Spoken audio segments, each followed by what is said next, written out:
സ്വദേശാഭിമാനിയായ പാതിരാവിന്റെ പഴുതുകൾ ആരാധന കൊണ്ട് നിറച്ച ജയിലറയുടെ ഉള്ളിൽ കിടക്കുമ്പോഴും തഹജ്ജുദിന്റെ സമയത്ത് പള്ളിയിലേക്ക് അത്ഭുതകരമായി വന്ന മഹാനായ മമ്മിക്കുട്ടി ഖാദി അവറുകളിൽ നിന്ന് ഖാദിരിയ തരീഖത്ത് സ്വീകരിച്ച കാക്കത്തറ തറവാട്ടിൽ നിന്ന് അറിവിന്റെ ഉജ്ജ്വല താരമായി വന്ന് മഖ്ദൂമമാരുടെ പിൻഗാമിയായി വന്ന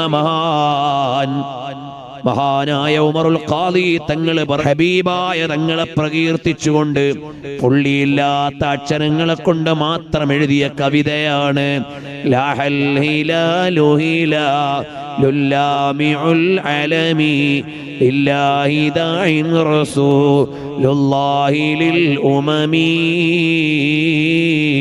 ഒരക്ഷരത്തിനും പുള്ളിയില്ല. പിന്നെ മഹാനവറുകൾക്ക് തോന്നി പുള്ളിയുള്ള അക്ഷരം കൊണ്ട് അത് എഴുതാം. യുശഖിഖുനി ശഗഫി ഫഖിഫ്തു തജന്നുനി ബിനശ്ഖിൻ ശരീൻ ഫീ നബിയിൻ യുനശഖൂ. പുള്ളിയുള്ള അക്ഷരങ്ങൾ കൊണ്ട് മാത്രം കവിത എഴുതി അങ്ങനെ പ്രണയത്തിന്റെ വ്യത്യസ്ത ആവിഷ്കാരം നടത്തിയ മഹാൻ